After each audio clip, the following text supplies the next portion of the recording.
আজকে সবাই মিলে দারুণ ভুরিভোজের আয়োজন করা হলো। একসাথে সবাই মিলে খাওয়ার আনন্দটাই আলাদা।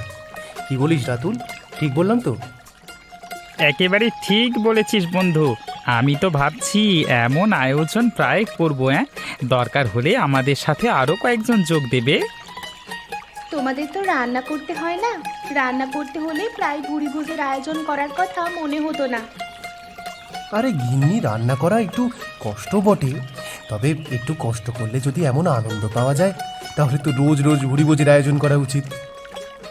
হয়েছে হয়েছে, খাওয়া শেষ করো আগে। দেখো আকাশটা কেমন মেঘলা, চারিদিকে থমথমে আবহাওয়া, মনে হচ্ছে যে কোনো সময় ঝড় বৃষ্টি হবে। ঝড় বৃষ্টি হলে হবে, আমরা নদীর এলাকার মানুষ, ঝড় বৃষ্টিতে আমাদের তেমন কিচ্ছু হবে না। হ্যাঁ, আমি আবার ঝড়ে খুব ভয় পাই। আমি তখন খুব ছোট, ঝড়ের মধ্যে আম কুড়াতে গিয়েছিলাম। হঠাৎ করে গাছের ডাল আমার এক খেলার সাথীর মাথায় পড়ে। মাথায় ডাল পড়ে সেদিন আমার চোখের সামনে আমার খেলার সাথী পৃথিবী ছেড়ে চলে যায়। তারপর থেকে আমি ঝড় উঠলে বাইরে যেতে পারি না।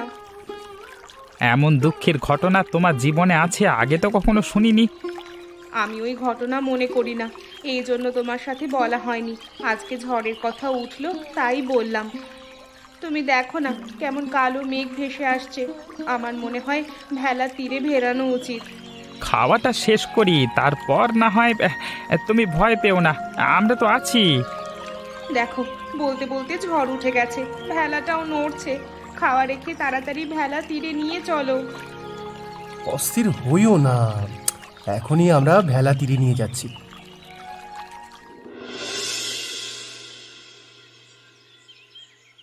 তোমার ভাই আর ভাইয়ের বউয়ের ঢং দেখলে বাঁচি না।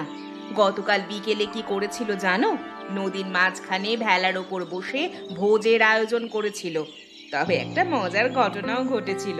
ভোজ খেতে খেতে ঝড় উঠেছিল, বেশ হয়েছিল। নদীর মাঝে ভোজ খাওয়ার স্বাদ একেবারে মিটে গেছে। তোমাকে না বলেছি ওদের নিয়ে কোনো কথা আমার সাথে বলবে না, আমি ওদের কোনো কথা শুনতে চাই না। কি করব বলো, মুখ দিয়ে বার হয়ে যায়। বয়স্ক মা পড়ে আছে, ওদেরকে একবারও মায়ের চিন্তা হয়? আচ্ছা, মা কি তোমার একার? এখন থেকে অশোকও যেন মায়ের দায়িত্ব পালন করে। মায়ের দায়িত্ব কাউকে নিতে হবে না, আমি মায়ের দায়িত্ব নেব। যতদিন বেঁচে আছে মা আমার কাছে থাকবে। মায়ের দায়িত্ব তুমি নিলেও আমি নিতে পারবো না। সংসারে আমার অনেক কাজ আছে। সারাদিন কাজকর্ম করব নাকি মাকে দেখাশোনা করব? এ বাড়িতে বিয়ে হয়ে আসার পর থেকেই আমার কপালে সুখ জুটলো না। আর ওইদিকে দেখো ছোট বউয়ের কপালে কত সুখ। ছোট বউয়ের কপালে সুখ থাকাটা স্বাভাবিক। ছোট বউয়ের বাবা অনেক ধনী, তাছাড়া অলোকও বড় চাকরি করে, ওদের ব্যাপারটা আলাদা। আর আমি ছোটখাটো একটা ব্যবসা করি, তাই তোমাকে আমি রাজরানী করে রাখতে পারবো না। আমার যা আছে তাই নিয়ে তোমাকে থাকতে হবে। ও, আমি গরিব ঘরের মেয়ে বলে তুমি আমাকে কথা শোনালে? গরিব ঘরের মেয়েকে তাহলে বিয়ে করেছিলে কেন?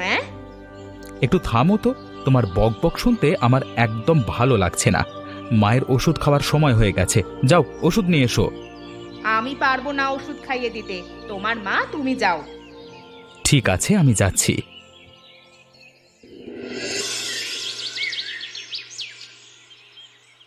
অলোক, তুই কি মনে করে?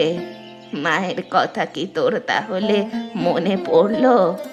মা মরে গেছে কি বেঁচে আছে একটা বারও তো খোঁজ খবর নিস না। কি যে বলো না তুমি, তোমার এমন ঠেস দেওয়া কথার জন্য আমি এই বাড়িতে আসি না। তা দাদা বৌদি কোথায়? ওদের তো দেখছি না। বিমল কাজে গেছে, আর বড় বৌমা হয়তো রান্না করছে। কিছু বলবি নাকি? কোনো কথা থাকলে আমাকে বল, আমি তো দাদা বৌদিকে বলে দিব। এই প্যাকেটে জল খাবার আছে, তোমাদের জন্য এনেছি। আমার বন্ধু রাতুল হঠাৎ করে ওদের বাড়িতে যেতে বলে, তোমার ছোট বৌমা সাথে যাবে। জল খাবার আমাদের আর খাওয়া হলো না, তাই ভাবলাম এই খাবার ফেলে না দিয়ে তোমাদের দিয়ে আসি। খাবার অপচয় করা ঠিক না। একটা কাজ কর বাবা, এই খাবার তোরা সঙ্গে করে নিয়ে যা। এই সব খাবার আমি খাই না, বড় বৌমাও খাবে না। বিমল বাড়ি আসবে রাতে, নইলে বিমল খেত। নিয়ে আসলাম তোমাদের জন্য, আর তুমি বলছো খাই না? ঠিক আছে, তোমাদের খেতে হবে না, আমি বরং আমাদের পোষা কুকুরটাকে দিয়ে দিব। সেটাই ভালো হয়। বাবা, তুই এখন যা, আমার শরীরটা খারাপ লাগছে, আমি এখন একটু ঘুমাবো। সত্যি সত্যি শরীর খারাপ লাগছে, নাকি আমার সাথে কথা বলতে চাও না তাই শরীর খারাপের ভান করছো? বাবা, আমার এখন এত কথা বলতে ইচ্ছে করছে না। সত্যি কথা বলতে কি, তুই এখানে বসে থাকলে আমার শরীর আরো বেশি খারাপ হয়ে যাবে। এখন আমার সামনে থেকে যা তুই বাবা। আচ্ছা, আমি যাচ্ছি। তবে মা, তুমি দুই ছেলেকে দুই রকম চোখে দেখো, এটা কিন্তু ঠিক না। আমিও তো তোমার দায়িত্ব পালন করতে চাই, কিন্তু তুমিই আমার কাছ থেকে মুখ ফিরিয়ে নিয়েছো।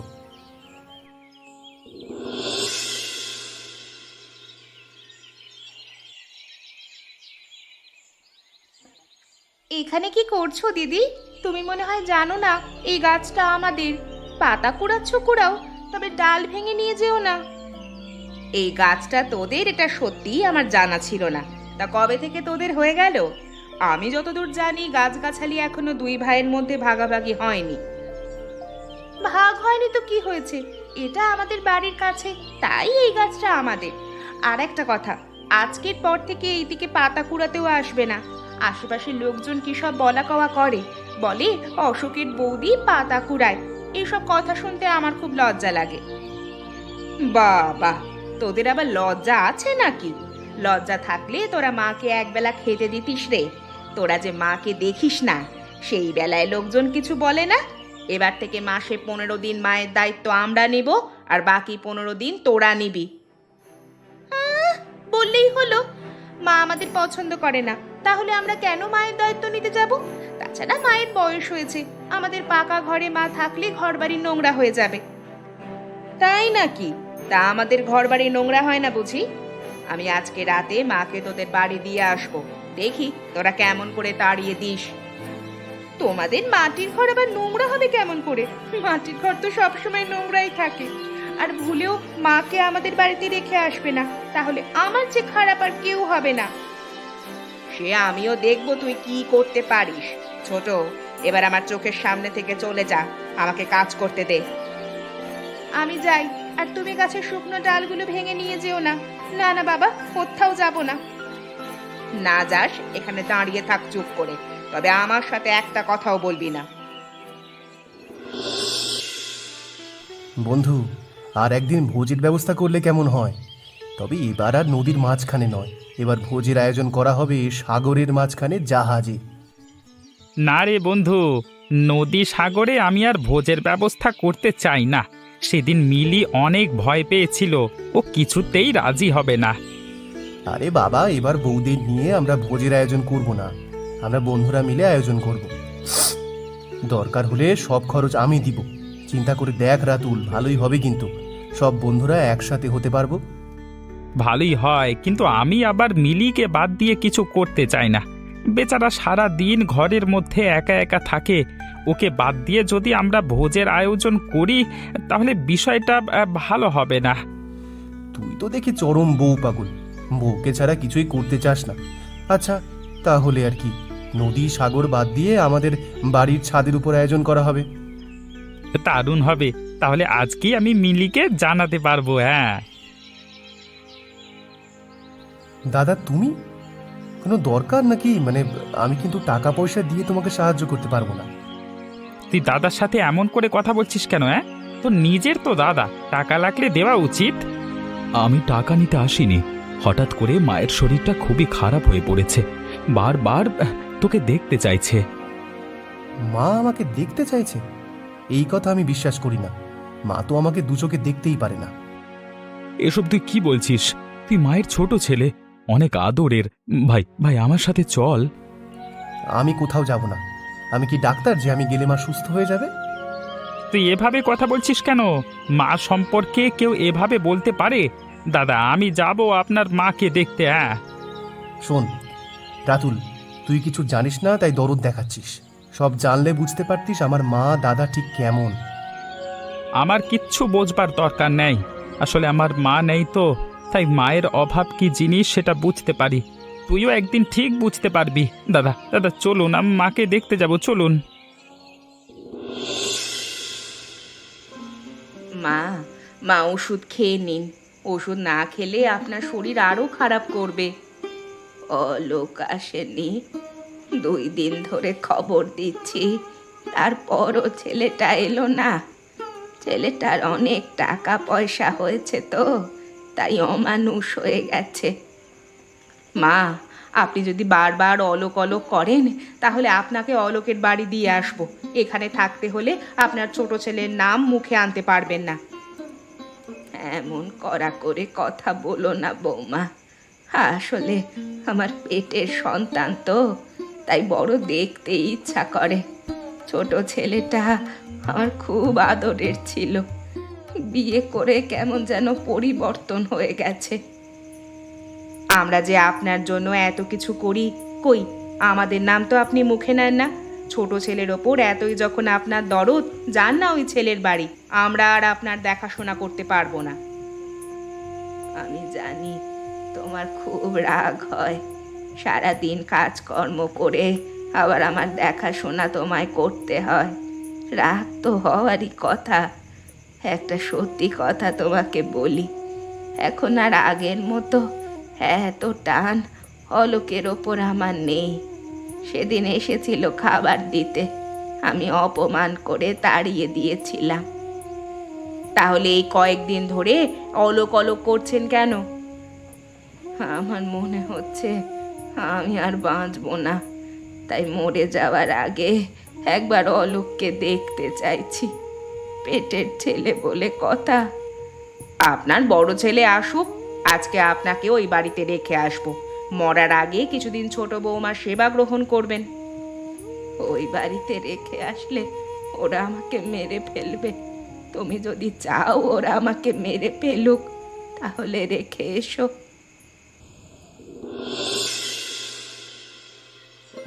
মাসিমা, আপনি এখানে এইভাবে শুয়ে আছেন কেন? ঘরে চলুন, আপনার শরীর তো অনেক খারাপ। সেদিন আপনাকে দেখে আমার খুবই খারাপ লেগেছিল। এ উনি দেখে তো একজন ভিখিরি মনে হচ্ছে, তুমি আবার একজন ভিখিরিকে কি সুন্দর মাসিমা বলে ডাকছো? হ্যাঁ, উনি ভিখিরি হতে যাবে কেন? উনি তো অশোকের মা। অলোকের মা? কিন্তু ওনার অবস্থা এমন কেন? মাসিমা, আপনি আমাদের সাথে চলুন, আপনাকে আমরা চিকিৎসা করিয়ে সুস্থ করে তুলবো। না না মা, তোমাদের বাড়িতে আমি যাব না। আমার বয়স হয়েছে, তোমাদের ঘরে থাকলে যদি ঘর নোংরা হয়ে যায়। ঘর নোংরা হবে কেন? আমরাও তো ঘর নোংরা করি। অলোক আর ছোট বৌমা আমাকে ঘরে জায়গা দেয় না। আমি থাকলে যদি ওদের ঘর নোংরা হয়ে যায়, এই জন্য। ছি ছি, তোমার বন্ধু এত খারাপ? তোমার বন্ধু আর তার বউয়ের সাথে আমাদের আর কোনো সম্পর্ক নেই। যারা নিজের মাকে দেখে না, তারা আবার কেমন মানুষ গো? বড় বৌমা এতদিন আমার দায়িত্ব পালন করেছে, সে আর আমার দায়িত্ব নিতে চায় না। ছোট বৌমা আমার দিকে ফিরেও তাকায় না। সকালে একবার শুকনো ভাত দিয়ে যায়, তাই আমি সারা দিন খাই। এদিকে আমরা তোমার বন্ধুর বাড়ি আজকে মাছ মাংস পোলাও খেয়ে বাড়ি যাচ্ছি। আমাদের খেতে দিতে এদের কোনো সমস্যা নেই, কিন্তু নিজের মাকে খেতে দিতে এদের অনেক সমস্যা। এভাবে বলো না মা, হাজার হলেও আমার ছেলে তো, তাই কষ্ট লাগে। দেখেছো, মারা এমনই হয়। মাসিমা, আজকে থেকে আপনি আমাদের সাথে থাকবেন, আপনার সব দায়িত্ব আমাদের। না না মা, তা কি করে হয়? আমি এখানে ভালো আছি, তোমরা বাড়ি যাও। আপনি চুপ করুন তো, এখন আমাদের সাথে যাবেন, এটাই শেষ কথা।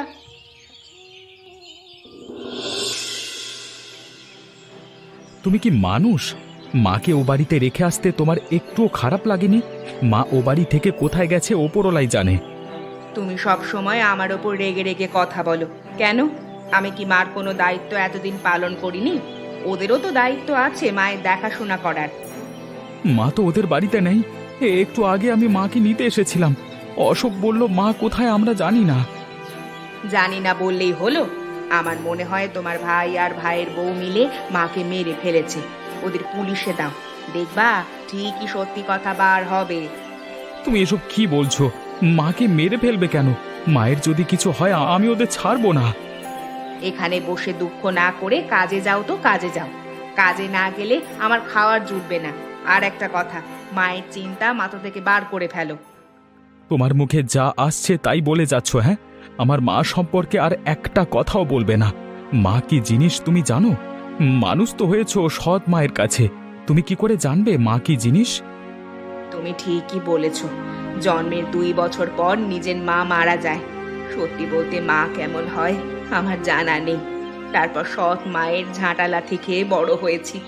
এজন্য মা বলতে আমি মনে করি সবাই আমার সৎ মায়ের মতো। এখন থেকে আমার মাকে নিজের মা ভাবতে শুরু করো, তাহলে বুঝতে পারবে মা কেমন জিনিস। আমি মাকে যেখান থেকে হোক খুঁজে নিয়ে আসব। যে কটা দিন বেঁচে থাকবে সে কটা দিন আমার বাড়িতে থাকবে। ঠিক আছে, তাই হবে। আমি আর কোনোদিন মায়ের সাথে খারাপ ব্যবহার করব না। তুমি যেখান থেকে পারো মাকে নিয়ে এসো। আমি পেটের ব্যথায় মরে যাচ্ছি আর তুমি দূরে দাঁড়িয়ে আছো। আজকে বেশি খাওয়া হয়ে গেছে, বুঝলে তো। এত না খেলেও পারতাম। ছোটবেলার কয়েকজন বন্ধুর সাথে দেখা হয়েছিল, ওরা সবাই ধরলো বিকালে নদীর মাঝখানে ভোজ করবে। আমি ওদের কথা ফেলতে পারলাম না। খাসির মাংস আর চিংড়ি মাছের সাথে গরম ভাত আয়োজন করা হয়েছিল। অতিরিক্ত খাবার জন্য আমার এই অবস্থা। ভালো হয়েছে, আমাকে সাথে নাওনি, এই জন্যই তো তোমার এমন অবস্থা হয়েছে। ওইদিকে তোমার বন্ধু রাতুল বউকে ছাড়া কোথাও যায় না। আজকেও নিশ্চয়ই বউকে নিয়ে গিয়েছিল। অনুমান করে কথা বলো কেন তুমি, হ্যাঁ? রাতুল আজকে ভোজ আয়োজনে ছিল না। সেদিন আমাদের বাড়ি থেকে দাবাত খেয়ে যাওয়ার পর থেকে ওর সাথে আমার তেমন কথা হয় না। আমাকে দেখলে কেমন যেন পালিয়ে যায়। তোমার বন্ধুর আবার কি হলো? ও, বুঝতে পেরেছি। এবার ওদের দাওয়াত করার পালা ছিল তো, তাই তোমাকে এড়িয়ে যাচ্ছে। ওরা আমাদের দাওয়াত করবে না, বুঝলে? আমাদের বাড়ি থেকে তো গলা পর্যন্ত খেয়ে গিয়েছিল। আরে না না, আমার বন্ধু এমন মানুষ না। আমার মনে হচ্ছে অন্য কোনো কারণ আছে। আচ্ছা, আমার মা বাড়ির উঠোনে ছিল, ওইখানে আছে নাকি দাদার বাড়ি চলে গেছে? ও মা, তুমি জানো না? তোমার মাকে তো কয়েকদিন ধরে খুঁজে পাওয়া যাচ্ছে না। কোথায় গেছে কেউ জানে না। কই, আমি তো জানি না। আমাকে বলনি কেন? হঠাৎ মায়ের জন্য দরদ হচ্ছে নাকি? মায়ের জন্য দরদ হলে তো বউকে পর করে দিবা। লতা, আমার কেমন যেন মনে হচ্ছে, মনে হয় বমি হবে। উঠে যেতেও পারছি না। এখন কি করব? খবরদার বলছি, ঘরে বমি করবে না। তুমি যদি ঘরে বমি করো না, আমি তোমার আশেপাশে যাব না। ও মা গো, মরে গেলাম গো। মা গো, তুমি কোথায়?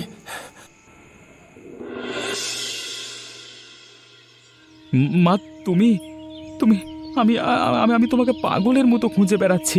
তুমি আমাদেরকে ছেড়ে কোথায় ছিলে? তোমাকে তো চেনা যাচ্ছে না, একেবারে সুস্থ মনে হচ্ছে। অশোকদের বাড়ি থেকে আমি মাসিমাকে নিয়ে গিয়েছিলাম, তারপর ওনাকে চিকিৎসা করে সুস্থ করে তুলেছি। আমার নিজের ছেলে ঘরে জায়গা দেয়নি, কিন্তু আমি যাকে পেটে ধরিনি সে আমাকে ঘরে জায়গা দিয়েছে, চিকিৎসা করিয়েছে, এমনকি ভালো ভালো খেতেও দিয়েছে। মা, আমি তোমাকে ভালো খেতে দিতে পারি না, কিন্তু কখনো অবহেলা তো করি না। তোমার একবারও আমার কথা মনে পড়েনি? মাসিমা, আপনার জন্য থাকতে পারিনি, নইলে আমার বাড়িতে সারা জীবন মাসিমাকে রেখে দিতাম। আমার জন্য নাকি কেমন হচ্ছে তাই নিয়ে এলাম আর কি। ভাই, তুমি আমার নিজের ভাইয়ের চেয়ে অনেক কিছু। আমার মায়ের জন্য যা করেছো সেই ঋণ আমি কোনো দিন শোধ করতে পারবো না। দাদা, এভাবে বলবেন না। আজকে যদি আমার নিজের মা বেঁচে থাকতো তাহলে তো আমি দায়িত্ব পালন করতাম। মাসিমা তো আমার নিজের মায়ের মতো। বাবা রাতুল, ওপরওয়ালা তোর অনেক ভালো করবে। তুই অনেক মহান মানুষ, তোর বউও অনেক ভালো। ভালো মানুষের কপালে সবসময় ভালো মানুষই জোটে। দাদা, মাসিমাকে নিয়ে বাড়ি যান, আমি তাহলে যাই। হ্যাঁ, কয়েকদিন পর পর মাসিমাকে দেখে যাব। ঠিক আছে ভাই।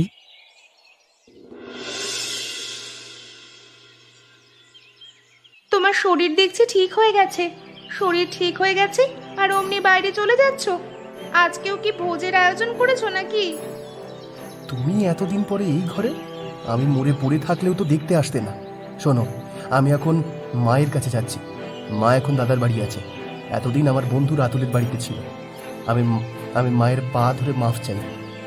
বাবা, মায়ের জন্য দেখছি তোমার বুক ফেটে যাচ্ছে। তা মায়ের কাছে গিয়েই থাকো না, এই বাড়িতে তোমায় ফিরে আসার কোনো দরকার নেই। বাড়িটা কি তোমার নাকি? বাড়ি থেকে তুমি চলে যাও। মায়ের কাছ থেকে এসে যেন তোমাকে এই বাড়িতে না দেখি।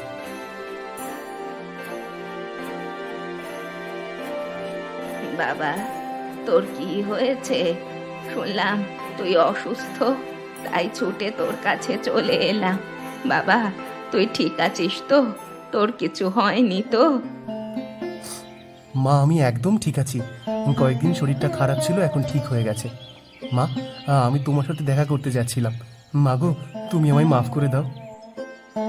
বাবা, আমার কাছে তোর মাফ চাওয়ার দরকার নেই। মায়ের কাছে সন্তান কোনো দিনই অপরাধী হয় না। কি হলো লতা? তুমি এখানে? কি হলো লতা? তুমি এখনো দাঁড়িয়ে আছো কেন? বাড়ি ছেড়ে চলে যাও। তোমার মুখ আমি আর দেখতে চাই না। বাবা, তুই ওকে মাফ করে দে। সবাই মিলেমিশে বাস করার মধ্যে আলাদা শান্তি আছে। মা, আপনার পায়ে আমাকে একটু আশ্রয় দিন মা। তুমি যখন বলছো তাহলে ওকে মাফ করে দিলাম।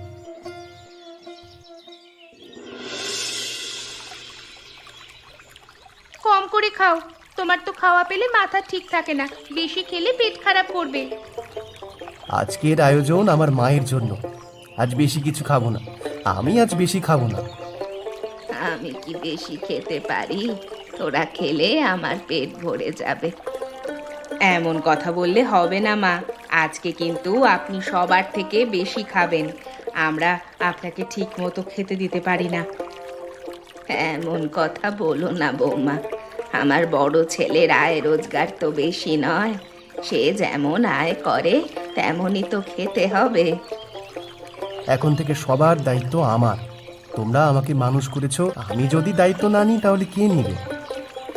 দেখো দাদা, তুমি আমাকে বাধা দিবে না। আমাকে দায়িত্ব পালন করতে দিবা, নইলে আমার পাপ মোচন হবে না গো। ঠিক আছে, এখন থেকে সব দায়িত্ব আমরা দুই ভাই মিলে নেব, আর সুখে দুঃখে একে অপরের পাশে থাকবো।